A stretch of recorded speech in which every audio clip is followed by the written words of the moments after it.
Well, good morning. This is a double honor for me to be here today. First of all, as a WSU graduate, it's always great to come back and be able to talk to all of you. I'm very impressed with the programs that they have here and the entrepreneurial spirit that they create here at the university. And obviously, I'm a huge benefactor of that. But the other thing that I'm a huge benefactor of is all that great pizza experience. Although we say Yum Brands and PepsiCo, all of those 14 years were spent at Pizza Hut. And that's really a result of the great work of James Schwartz. I mean, he really, I was talking with Jim earlier today. There was a time when pizza was really struggling, and James actually almost single-handedly brought it back. And so had that not happened, I would not have had that experience to be there. And then also working with Jim has been a real honor. I worked very closely with Jim for probably 5 to 6 years.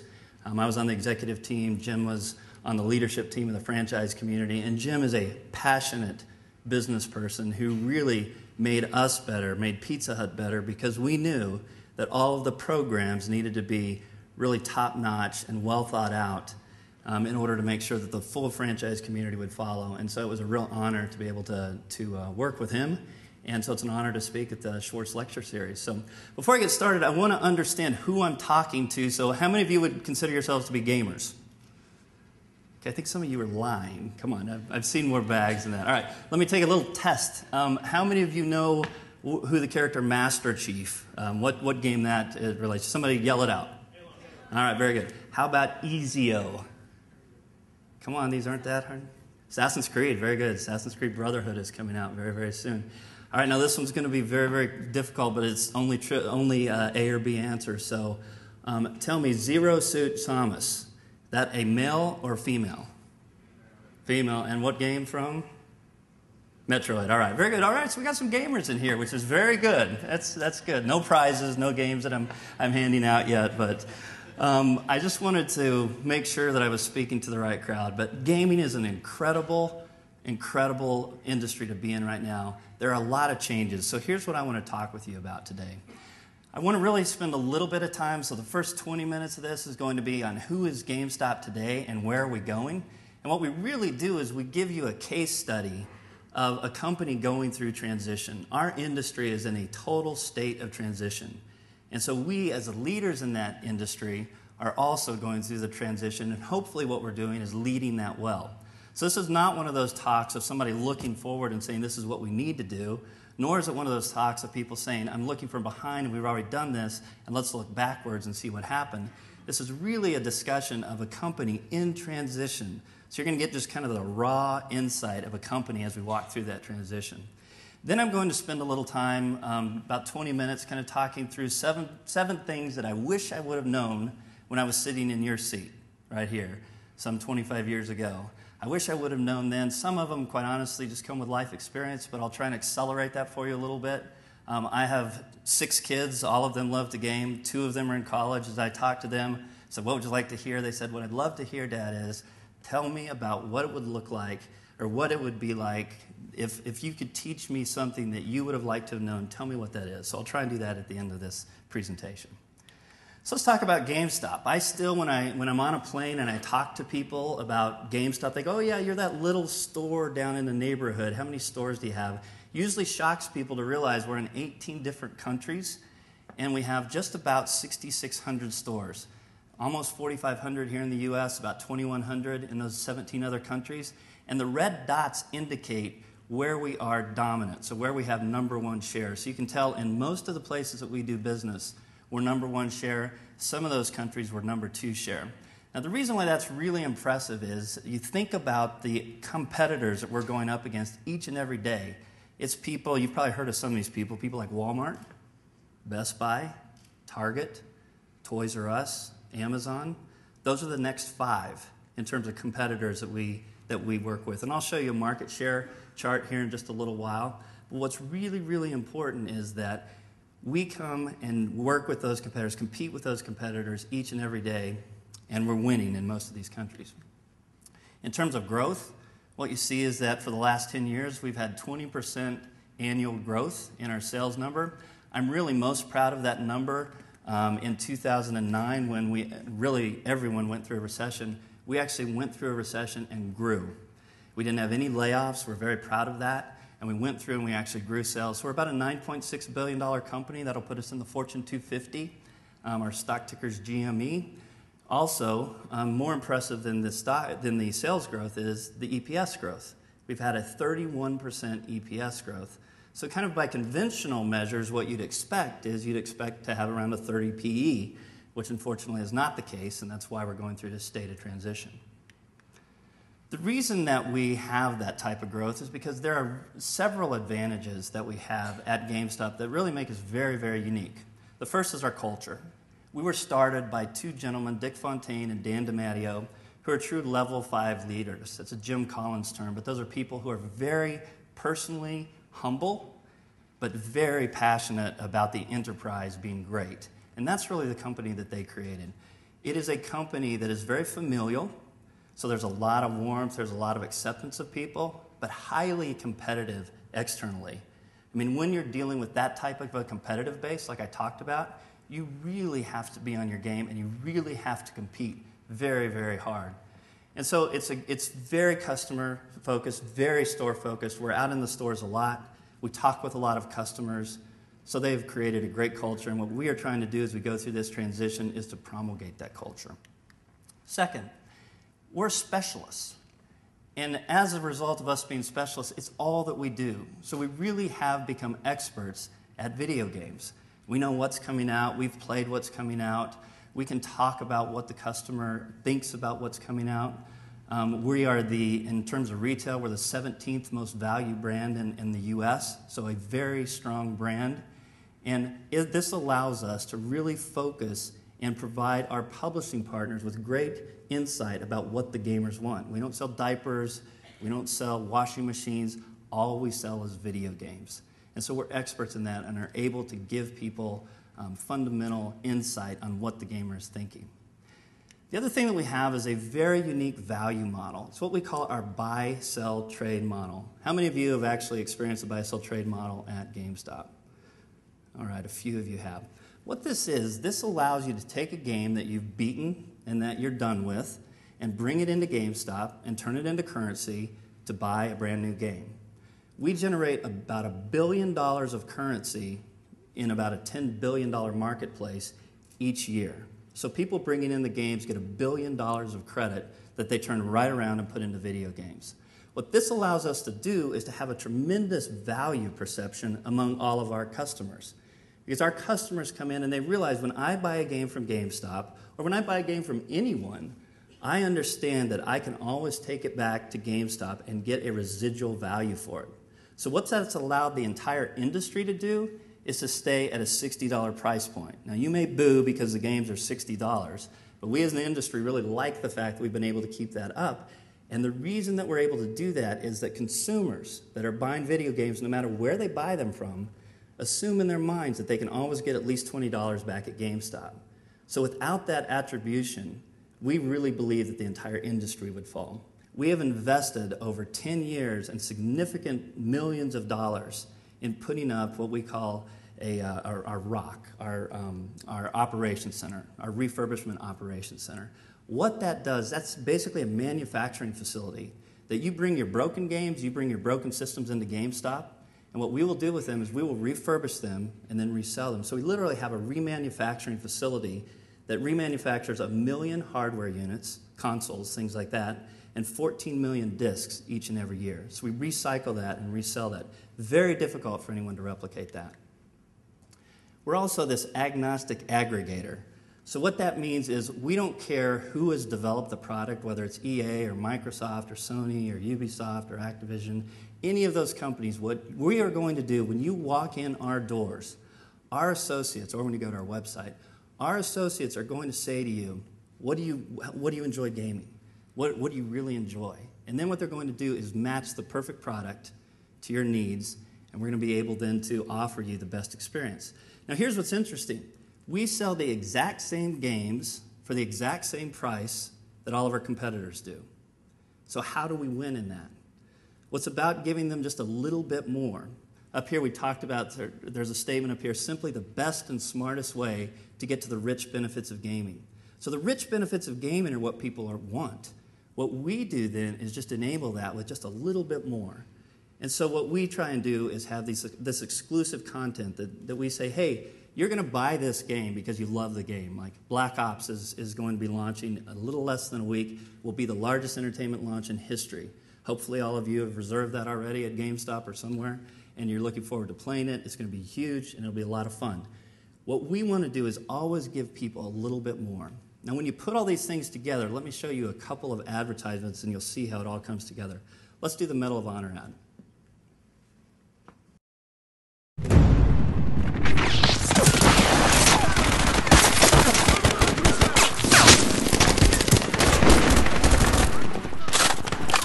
Fight fire with even more fire. Be Tier 1 on day 1 in multiplayer and get all the weapons you need to dominate opponents, including the exclusive M60 machine gun, only when you pre-order Medal of Honor at GameStop. Power to the players. Rated M for mature. All right, so how many of you have played Medal of Honor? No one. A few, okay. You might not have caught this, the whole rest of you, the other 90% of you who have not yet played that game. It's a great game, especially online. All of if you missed it in there, it says you are day 1, tier 1 in multiplayer mode, which I know doesn't mean a whole lot to you if you're not a gamer, but if you're a gamer, that means everything. Because what that means is now you get to go online day 1 if you bought it from GameStop. And if you bought it from GameStop, you can go on and all of a sudden you have more weapons, more armor, more experience, and you can basically go out and dominate anyone on multiplayer. Everyone else has to work through several levels to get that status and to get that M60 gun. So you look at what we're able to do as this agnostic aggregator, and what you see is we're able to get these exclusives. How many of you have heard of Halo Reach? Okay, only the largest launch this year so far. Let's play that ad.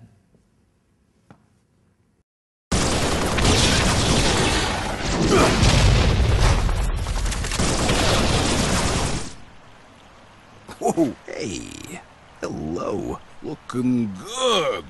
How you doing? Yeah, the weight room is that way. You want some of this? You want some of this? Boom! Bagouche! How long have you guys been standing there? Look good in some new armor. Pre-order Halo Reach and get multi-threat armor only at GameStop. Power to the players. Rated M for mature. Again, because of our market dominance and our position, what we're able to do is offer the customer, offer you, something that no one else can offer. So that's kind of how the GameStop model works. We give you value nobody else can give you, and then we give you just a little bit more for the same games that you're showing. And it's worked. This is our market share. And our market share has grown over the last 10 years 9% each and every year. So not only has the market been growing at double digits for the last 10 years, our market share has increased. And if you take a look at 2010 year to date, that's through the first half of the year, you can tell that we have a massive increase in market share. So now if I stop the presentation right here, you would say, wow, great company. This is what's wrong. Everything's looking good. And this is just perfect. Unfortunately, our stock price has gone from 63 at its high a couple years ago to a point where today it's around $19.50 to $20. So you look at that and you go, how could that be? Everything is a positive indicator.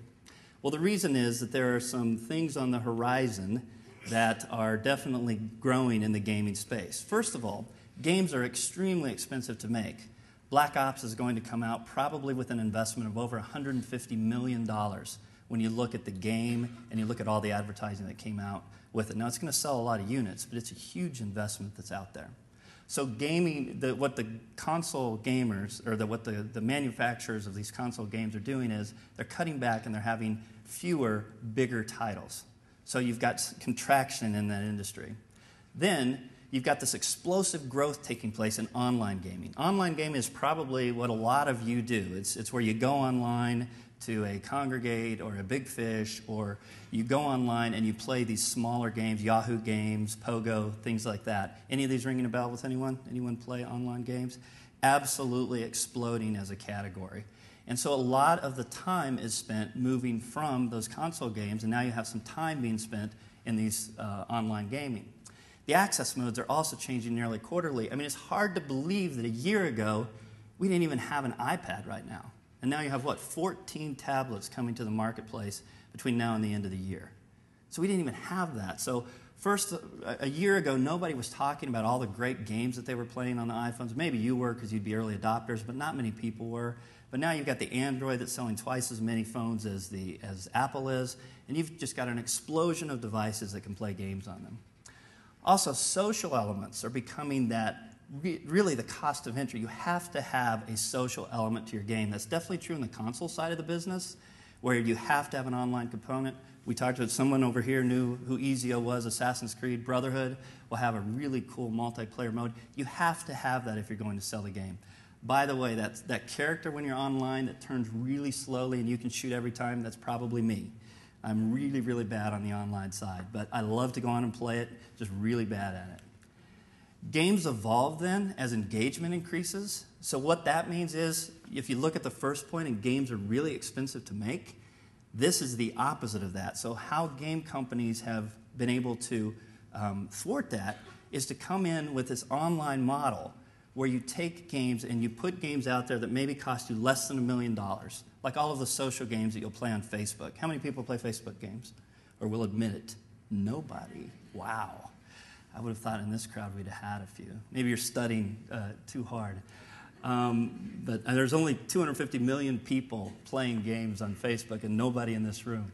But what Facebook games do is they allow you to put out a game at a few hundred of thousands of dollars and see if there's any uptake on it. And if there's a little bit of uptake, then you invest behind it. Then you put marketing behind it, you make it a better game. Same thing with what you're seeing on the apps for iPhone.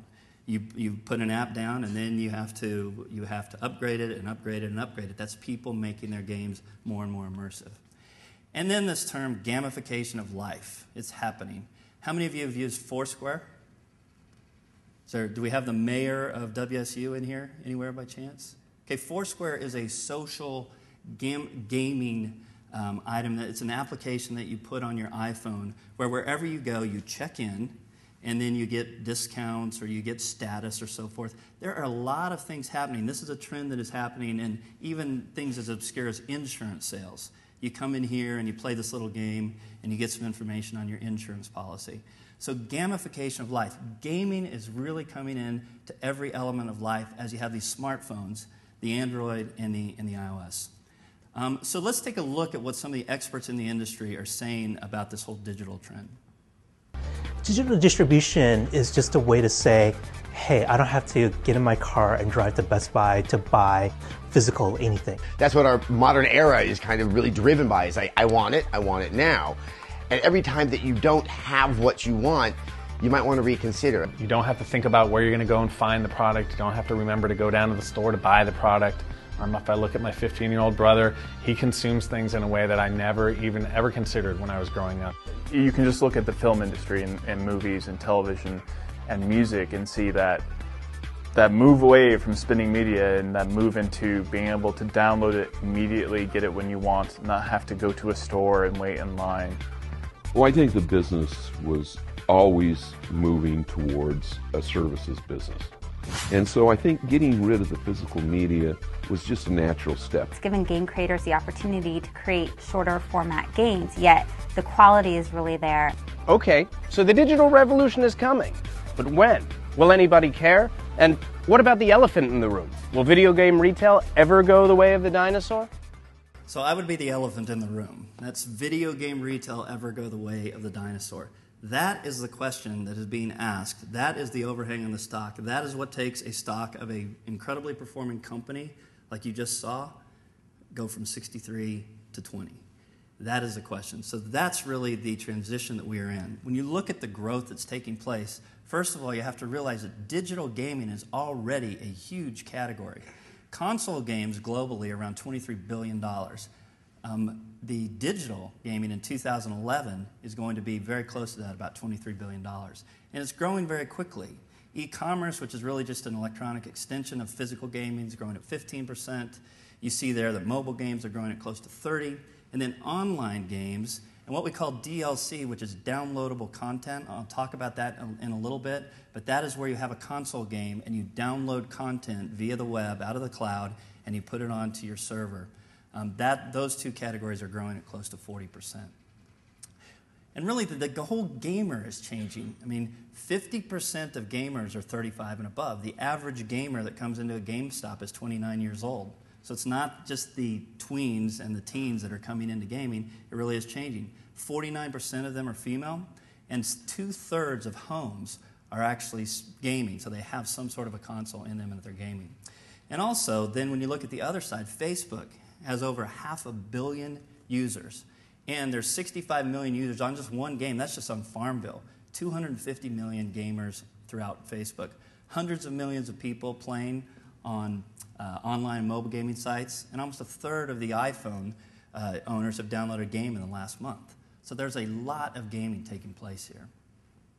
So when we think of what we're going to do in the digital space, there's really 3 things that we think about. We think of the 10-foot experience, which is, think of this as that big screen TV, surround sound 5.1 or 7.1 Dolby, booming subwoofer. That's a very immersive experience. Then you have the 3-foot experience, which is really your PC or your laptop. And then you have the 1-foot experience, which is really your smartphone. So let's take a look at each one of those. In the full 10-foot experience, what you have is fully immersive. I mean, you're literally in the game. There's a 3D version of Call of Duty Black Ops that literally will almost make you sick. It is so realistic. I mean, it will give you balance problems. It's so amazing. There's nascent downloadable content happening here. So as you have internet-enabled TVs coming in here, you have a downloadable content business. I really think that kind of the 3D wave has passed, and we're now into the internet-enabled TV. And that leads to the last point, which is really the battle for the connected living room. Everybody wants to get into the living room and take over that space. Have you cut the cable cord? You have Google going in, you have Apple going in, you have Microsoft there, you have Sony there, you have Roku, you have Boxy, you have all these companies trying to take over the connected living room. In the 3-foot space, it's really a free-to-play market right now, and that's where all that digital revenue is coming from. What that means is you go and you begin to play a game, and if you like it, you begin to buy things in it. So you buy virtual goods with real money, and that's the huge part of that $23 billion of digital goods that are taking place. You also have different forms of monetization. You usually don't sell games. You have a lot of subscription models. World of Warcraft, which is shown there, that's by far the largest subscription driver out there. You have advertising. You have microcurrency or microtransactions. And then you also have a cloud computing testing ground taking place here. Cloud computing is a concept of, I don't need a console. I don't need a hard drive. I just play out in the cloud. It takes advantage of the speed of light. It gets to very low latency and allows you to play a game on your computer just like you would play it on a console. But it's all held in the cloud. You have nothing on it, no client on your computer. It literally just streams data back and forth, and you play it in the cloud, and it's here. Very nascent technology, unproven at this point, but very exciting technology. And then digital downloads. A lot of downloads take place on the PC. You can stream to them. You can trickle down information to them very easy. You can control piracy through server authentication. So that's taking place here. And then in the iPhone world, you really have a consolidation between Apple's operating system, iOS, and the Android platform. I mean, just think about it. Half of the U.S. population will have a smartphone by the end of next year, and most of those will be Androids. We didn't even have Android a year ago. That's how quick this is moving, very quickly moving.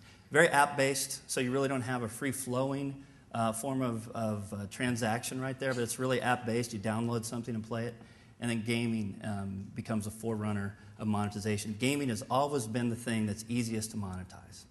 So that's kind of the world we're living in, and as you can tell, that's a lot different than just opening up your doors and going in and buying a game. So we have a real dilemma on our hands, and we've got to figure out how we're going to now move through to the digital world. So I had a good analogy this summer. I took my family out to Big Sky, Montana, and I'd never been there before, and we kayaked on the Gallatin River. So why don't you run that? This is the actual Gallatin River out of a movie called The River Runs Through It.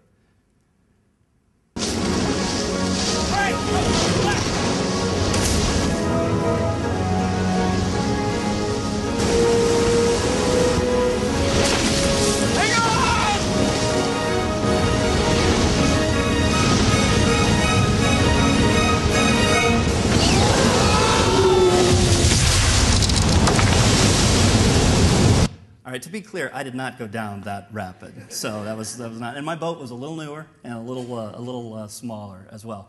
But that was the actual Gallatin River. It was much lower and much easier where we went. But what's important is when you first start on kayaking, I don't know if any of you have done this before, some of you probably have.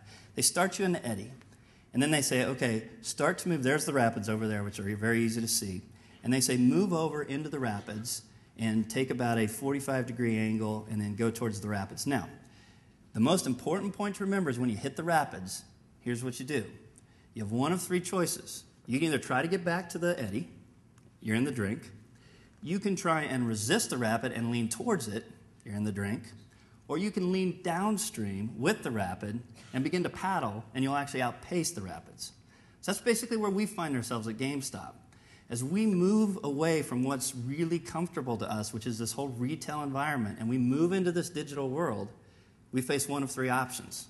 We can either get close to it and say, wow, I don't want to go there, I want to go back and just do what I'm going to do and keep building stores and just put my head in the sand and forget it. We're not going to do that.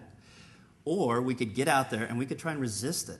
And we could work against the publishers and we could try and put up barriers and construct barriers that would keep other people from being successful there. We're not going to do that either. Or we could turn into the rapids and we could begin to move downstream and paddle faster and get out in front and lead. And that's obviously the choice that we've chosen. So how are we going to do that? What we need to do is we have got to have great plans in each one of the 10-foot, 3-foot, 1-foot environments. So in the 10-foot response, first of all, there is going to be discs that are out there. Even though I know what people are saying about digital, there will continue to be discs that are sold through 2020. There will be a robust business there that takes place because there is too much information to download given the speeds that we have today. And remember, this is synchronous communication. This is not like you stream a movie that's a very serial experience. This is a very wide open environment. You cannot predict what the person's going to do, so you have to be able to download things in real time. Cloud computing is really the only way that would work, which is untested technology today. However, what there is downloadable content taking place. So we'll make our stores great places for retail to sell that disc, but then we have this DLC, downloadable content, which currently the only way that you could find it is to go, or 3 months ago, the only way you could find it was to go to Xbox Live and try and navigate all of their places and go get DLC. We simplified that by putting it in our stores, aiding discovery, taking away the friction that it took in order to transact in that way. We are going to integrate e-commerce with our stores to make it a great experience, and we are going to continue to look at how we kind of Netflix the gaming side of connected living room. Netflix has done a phenomenal job. You can't go anywhere without seeing them on these connected living rooms. We want to do the same thing with gaming. Then on the 3-foot section, we really need that digital platform. We didn't have it, and so what we really need is that platform that allows people to come in and play these free-to-play games. We didn't have that. So people would come to us and we'd say, oh, you could go to Pogo, I think they're pretty good, or you could go to this other site. We needed to develop that. We're also looking at digital downloads, and really this is all about creating a really neat gamer graph. You know what a social graph is, right? That's what you have on Facebook. That's for the people that you want to know who you are. A gamer graph, oftentimes, for those of you who game online, you don't want people to know who you are. So the people that you game with aren't necessarily the people that you want to share life with. And so we think there's a huge opportunity to create a gamer graph on here where all of the friends that you game with from all across the world are really in one place, and it's a great way to connect. And then cloud gaming, we're constantly looking at the technology that's happening there. Really a lot the same in the 1-foot environment. The key there is to be platform ubiquitous, and really it's coming down to a two-person race, it looks like, with the iOS and the Android.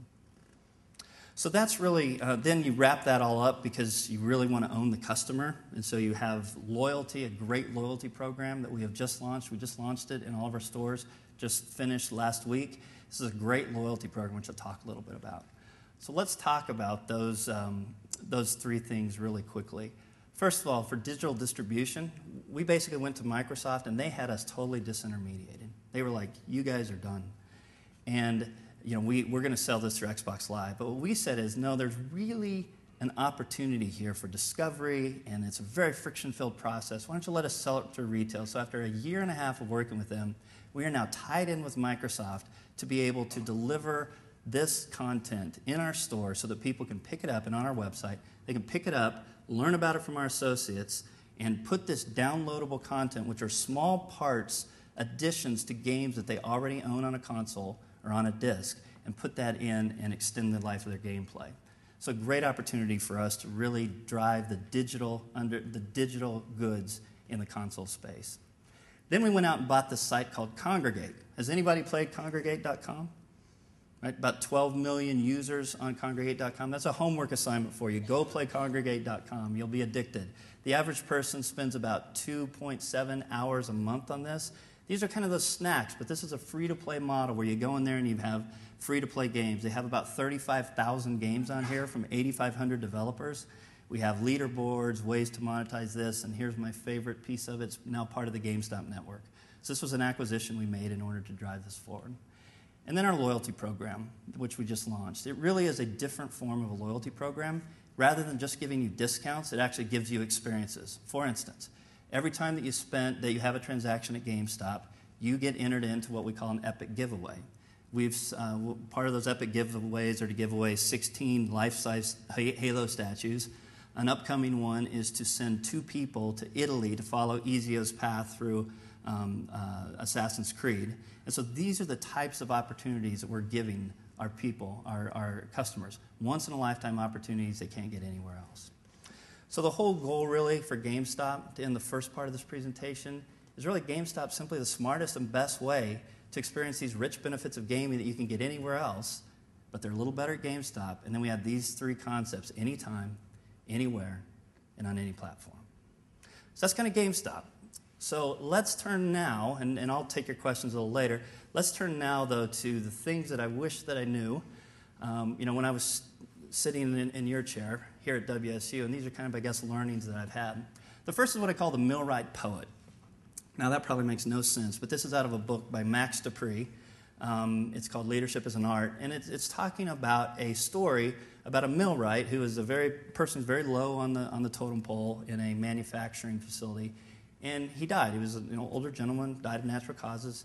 And Max went over to his house, and he was reading all this great poetry at the house during the wake. And he said, "Wow, who wrote all these poems?" And they said, "Well, this guy did. The millwright did." And he was like, "I never knew that." And so the point of the first point of what I wish I would have known is relationships and understanding and getting to know people are so much more important than ambition and personal ambition. And I know sometimes it's not going to seem that way because you're going to get out and you're going to say, "I got to go and I got to work hard," and that's true. But don't do that at the expense of those relationships. It is so important, and this goes both ways. Both looking at the companies that you want to work with, looking at who those people are that you're working beside, because that is who you're going to become. It's just like the friends that you choose. And look at the culture of that company, because it's so important to be able to work at a place where you feel comfortable with the people that you work with, and get to know them. Don't just use them for your ambition to move forward. Don't just use them or develop a relationship because you need something, but really get to know them as people. Because as I stand here, most of the people that are in my generation right now standing here would say, what I wish I would have done more is developed more of those relationships, had a stronger network. Because what you find now is what you rely on is all those people that you've worked with before, and you go back and you want to say, "Hey, could you help me with this?" Or, "You've seen this, I haven't seen that." And so make sure that you really keep this first and foremost. And I love this quote. It's from a gentleman by the name of Oswald Chambers. It said, "The author or speaker from whom you learn is not the one who teaches you something you didn't know before, but the one who helps you to take a truth with which you have quietly struggled, gives it expression, and allows you to speak it clearly and boldly." And what I like about that is it's really focused on the other person. And if you, as you go out and you become a leader, if you can have a reputation as you are looking at that other person and pulling that idea out of them, and it's not so much about who has the right answer, it's about how you can relate together to pull the right answer out of that other person that you're working with. Now, this came really home to me when I was mid-level at Pizza Hut. I was running the field organization, our financial field organization, and I had really pushed for a lot of promotions. I was way too ambitious, and I'd really pushed for a lot of promotions. And they felt pretty good, but I remember the first time that I promoted the first person to vice president. And the feeling that I had when I promoted that first person to vice president was more amazing than any promotion that I had ever received. And it literally changed the way that I managed. It set me off on a course from saying, it's all about, I want to move forward, have a huge impact, to I want to see other people really experience their potential and begin to think about how can I develop that other person. And it was really an amazing change from my career performance. And what happened from that point forward is the promotions came just as fast, but the feeling was totally different. And taking that, making that experience, making your management challenge to pull out those great ideas from other people were great. And in fact, I'm honored to have one of the professors that was here when I was here at WSU, David Reese. And David, where are you? Right back here. David Reese has come all the way from southern Utah because I wanted to share this moment with him because he's had such an impact. He is one of those people who looked into me and said, let me give you that idea that you have and let me help you proclaim it with clarity and with boldness. But be that type of a person. The window in the mirror. This is another Jim Collins term. Great leaders and great entrepreneurs, when things are going really well, they look out of the mirror and they said, they did it. They did a great job. When things aren't going well, they look into the mirror and they go, what could I have done differently in order to make this work better? Now, not so great leaders, when things go great, they look in the mirror and they go, look at what I just did.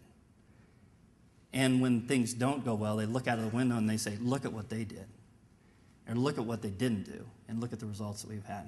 So really think about those two things. Think about the window and the mirror. And I know that for me, this really came home when I worked in the field at Pizza Hut, and I worked out in the field, so did operational support out in the field. And the field operators are by nature incredibly accountable people, passionate people, and they're so accountable. And they make a mistake, and they say, "I make a mistake," and they have direct customer feedback.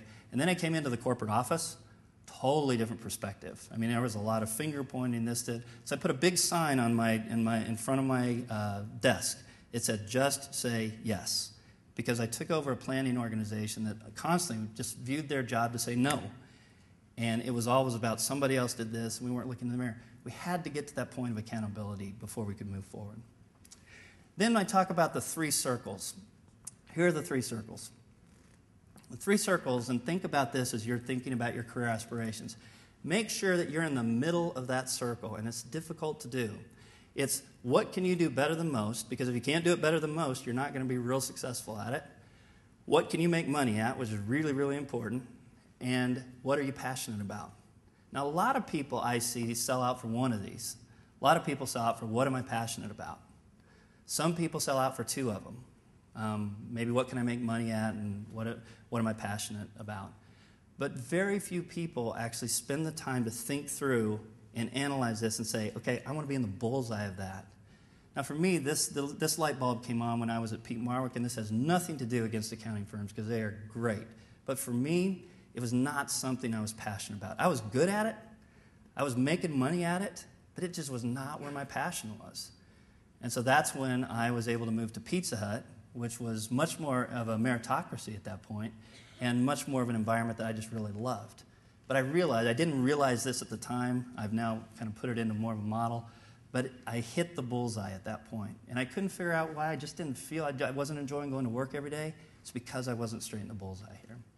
A friend of mine told me this, which I think is a great quote. Power in life is a function of choice between positive options. It's your job to generate those options. So think in terms of how do I generate positive options for me to be able to move forward, and then I want to be able to choose among as many of those positive options as possible.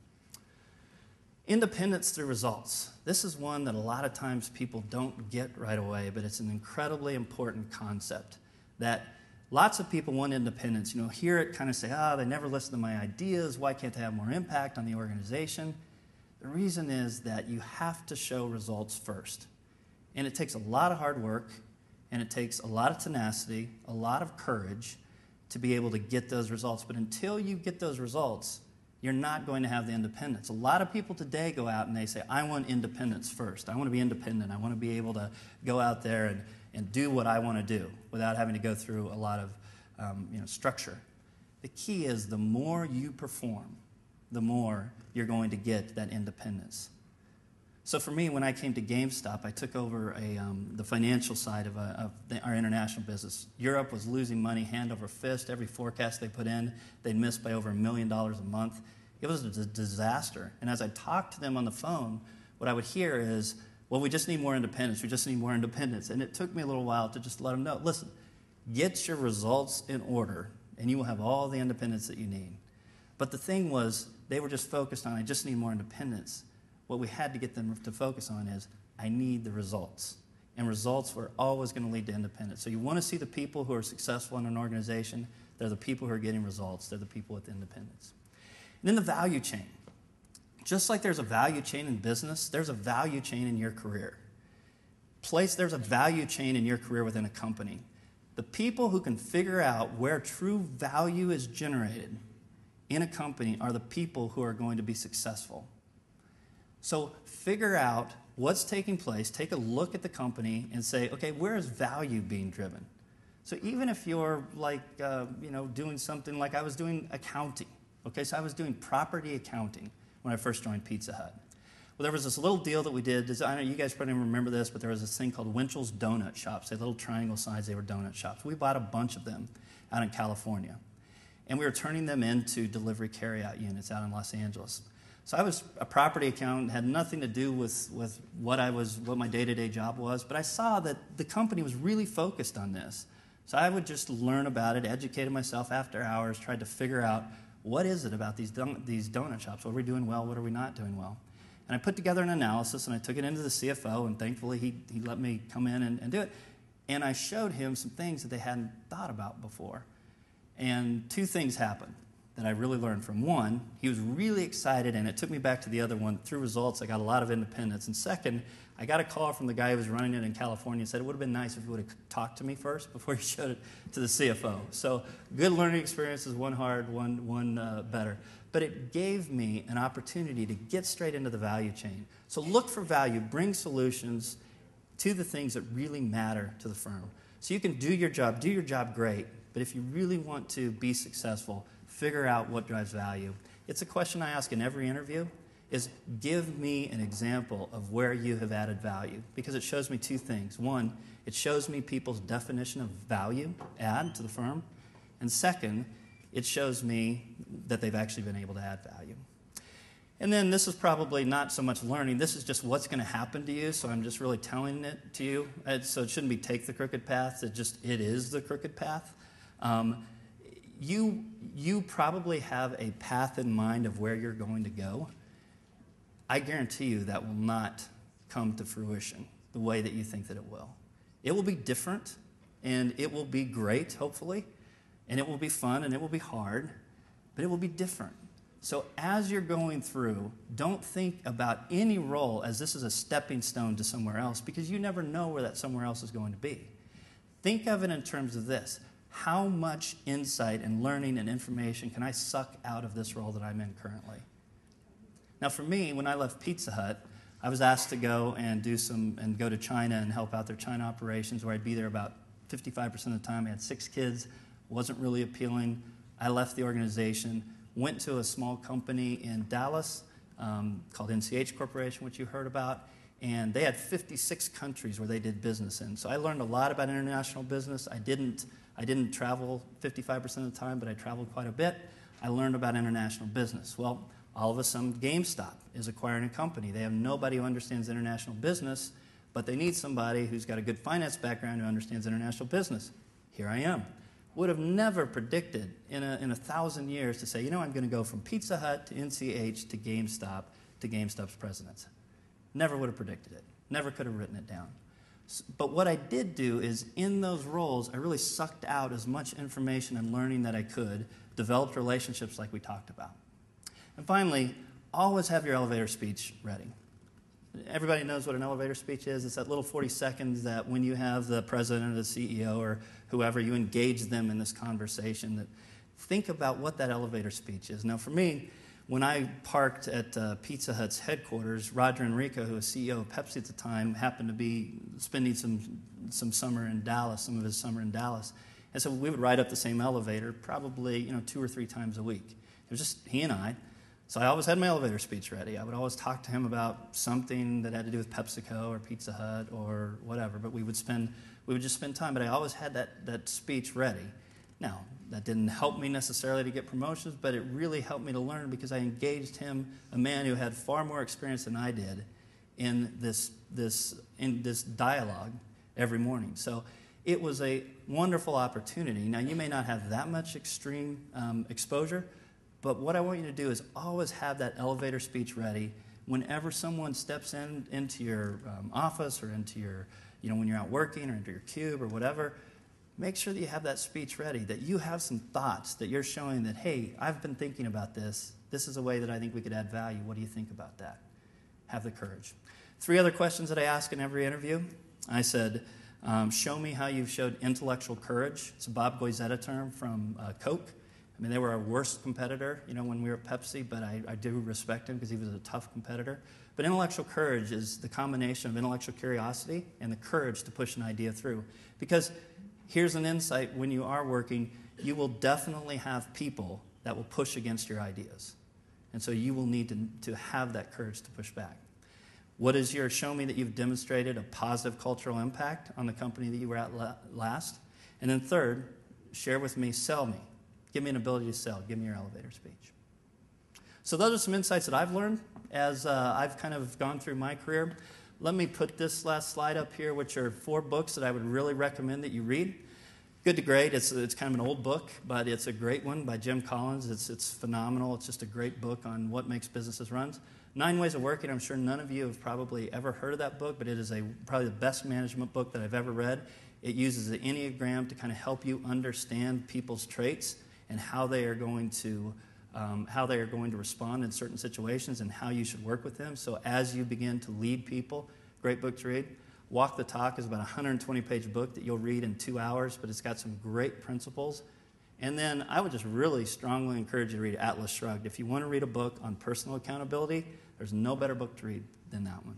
So that's my presentation for today, and now I'll take your questions, and they can be anything from what should I buy for the holiday to anything about GameStop. Yes? Do you anticipate any ramifications of the projectors going into cell phones or palm-sized projectors? And another question, have you ever shaken hands with Bill Gates knowing that he was a college dropout? Let me answer the first one, the second one first. No, I've never met Bill Gates. I would love to meet Bill Gates, and yeah, he's probably the most famous college dropout that we've seen. So I have never had that honor to shake hands with him. In terms of the first, probably a little less concerned about projectors these days than I am about the mobile. I think what's going to happen is mobile gaming is going to take place. In fact, most people predict by the year 2013, the internet will be accessed more from mobile phones than it will be from a laptop or a PC.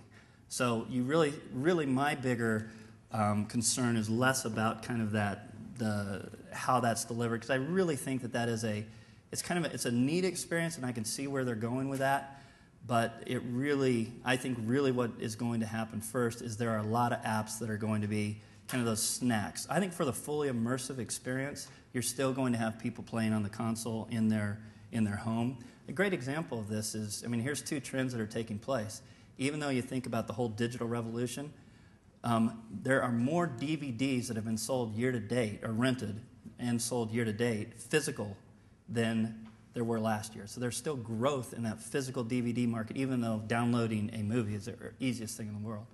And the second part then to that is, I think that people will continue to want to have that full experience. And so movie theaters today are also experiencing record years. So people still want that immersive experience. And so I think even if you take this and you use it, I think it could be clever, and I think it'll be interesting. Battery life I'm not a big believer that battery life is going to get there in the next 3 to 4 years. I'm not an expert on that, but I just haven't seen it. I don't know about, if I use this, I get about 6 hours out of it. So it will really have to expand dramatically.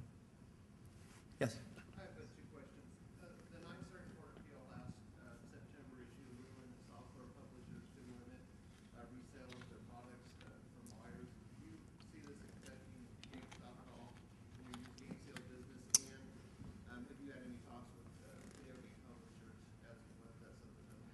Absolutely. As you can imagine, our buy-sell trade model is a flashpoint with a lot of the publishers, because on the one hand, we put in $1 billion of currency, which they love, and it helps to sell their games, and we keep the prices high. On the other hand, we have to do something with all those games that come in, so we sell them at 48% margins, which is a great business. So we have a lot of discussions with them. Let me address the court case.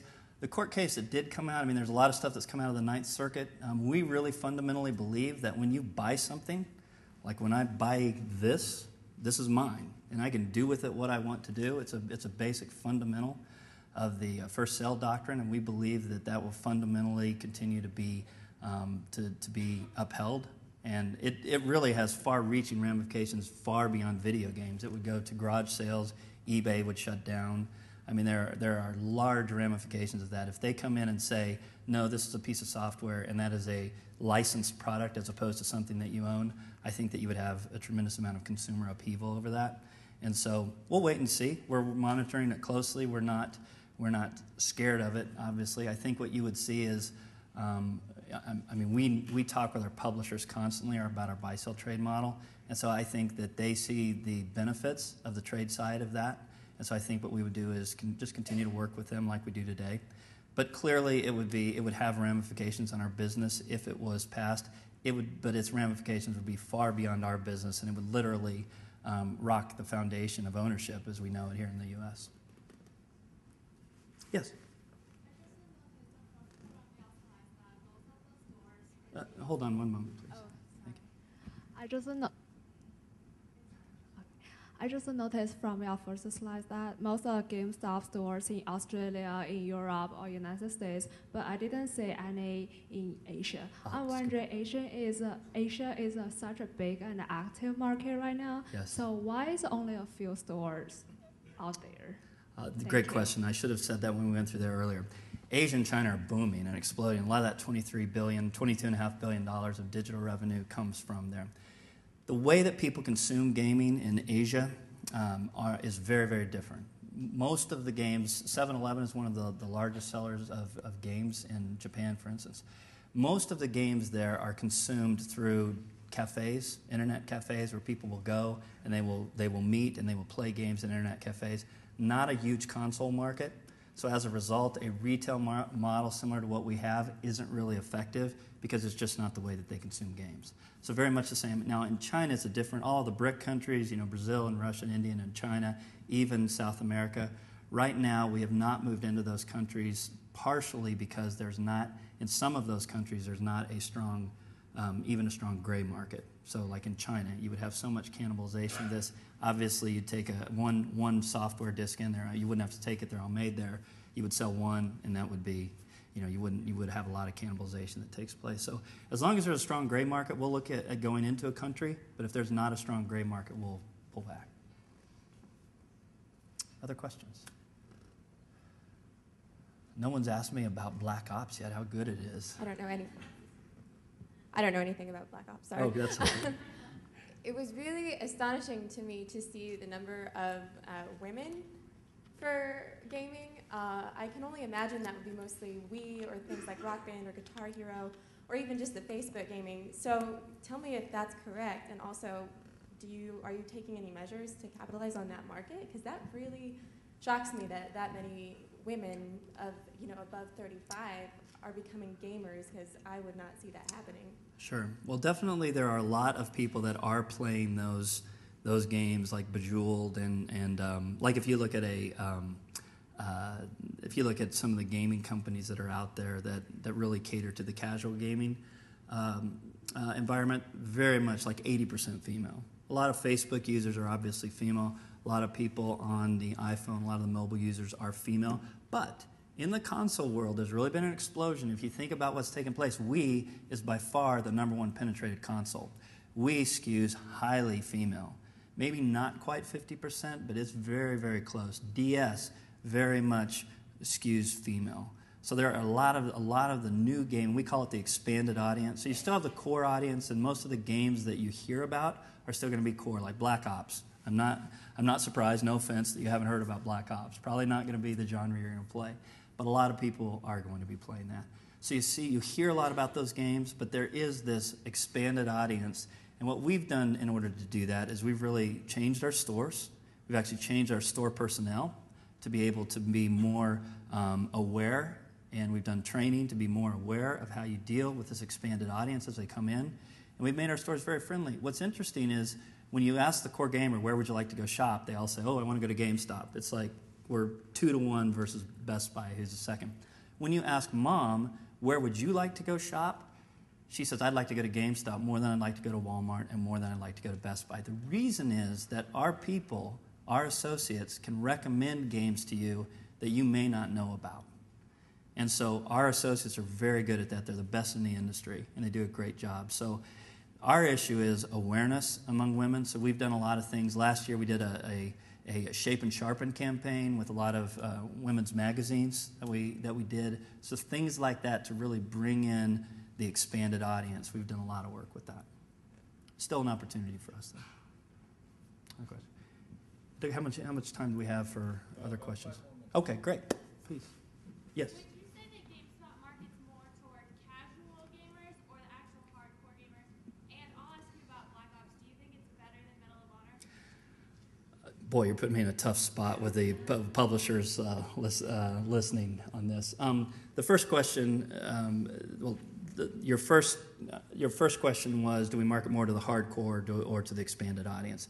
We actually target our marketing to what we call the heavy user. And the heavy user is the top 20% of customers who spend over 50% of the money on games in our stores or in the video game industry. So a lot of those are what you would believe are the core gamers, but a lot of those are also the expanded audience. It's mom either buying for herself or it's mom buying for the children, and that represents about 40% of those heavy buyers. So we advertise to both. Now, what you saw here is what we really try and do is we try and jump on the backs. We don't have a huge marketing budget, so we will jump on the backs of existing games that already have a huge marketing budget, and we will jump on the backs of that and really add something special to it. So, for instance, when the DS XL came out, we had a marketing campaign really targeted at the expanded audience that we had. When the DSi came out, we had a marketing campaign. Madden skews obviously male, but also for the expanded audience, so we got behind that in a big way. So it really depends on the games.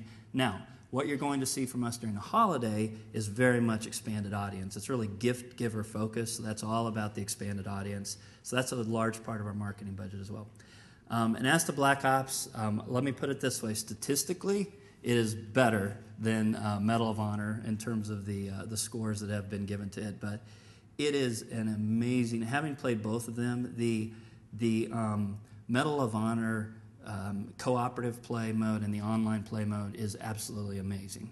And so it's very, very good. And so I think it's very close to Black Ops. But given that Black Ops is going to have such a much larger install base and will be the largest entertainment launch of all times, I do believe that it has a very, very strong individual player mode. And so campaign mode, when you go through and you do the campaigns, it's phenomenal. It is going to be, one of the best rated games that's ever come out. I really do believe that based on the early reviews of it. And so Medal of Honor had what's 76 Metacritic score, which is a industry standard. You typically want to be above 90.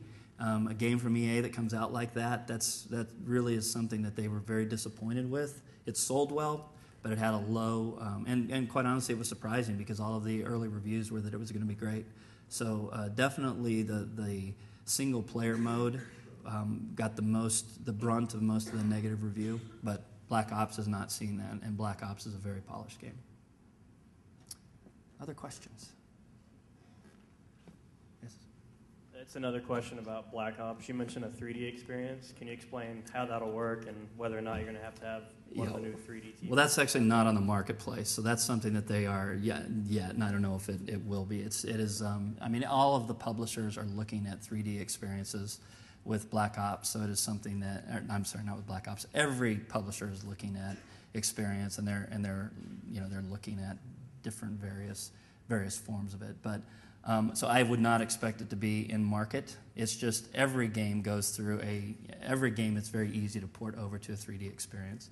And so a game like that would be an amazing experience in 3D. So I have talked to people who have played various games, and I've actually played the 3D versions of something like a Killzone from Sony, which is phenomenal as well. So I know that I don't know when they will produce that or if they will produce it. Quite honestly, it's going to be a little while because they don't have enough 3D TVs as an installed base, so it wouldn't be a big seller. But that technology is out there, and it's a very simple thing to port video games to 3D technology. Yes? Yes, you were talking about the bigger and fewer games, and most of them are coming out with online gaming for each one. So what does that do to your buy-sell trade when people are keeping their games for the life of the online gaming community for the game? Yeah. Doesn't do a lot because what's happening is it's fewer, but it's bigger. And so we're selling more games than what we have in the past. We're selling, our software growth will be between 5 and 10% this year. And so we're selling more games, it's just fewer games. So it's actually a little bit easier because, as you can imagine, most of those traded games come in at the launch of a new title. People want to buy that new title. And so they won't eat, they won't sleep, they'll get that title. And so they will do whatever it takes, and a lot of that is let's bring in our old games to supplement that. We estimate there's about $8 billion worth of currency sitting out in people's closets, gathering dust right now. So it really shaking loose that money, letting people know about this buy-sell trade model is what's important. But it actually has helped us because it really consolidates the amount, our launch events, which are really phenomenal. Like tonight, in several thousand stores, we're going to be launching the Kinect, which is the new motion controller from Microsoft. So in several thousand stores, you can go there at midnight and pick yours up. We make big launch events and we make a big deal to communicate to all of our people to say, bring in all of your trades because it's another form of currency. So it's actually helped us. Thank you. Okay. Will you join me in thanking Tony for a really terrific talk?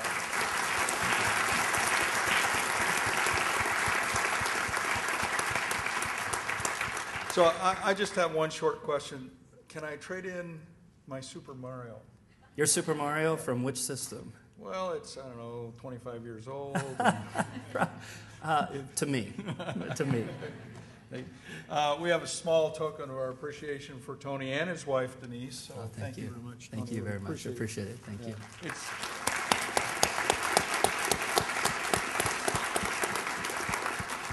It is always terrific to bring one of our alumni back to speak to our students. And so we're very appreciative that you're here too. Have a great day, and thank you for coming.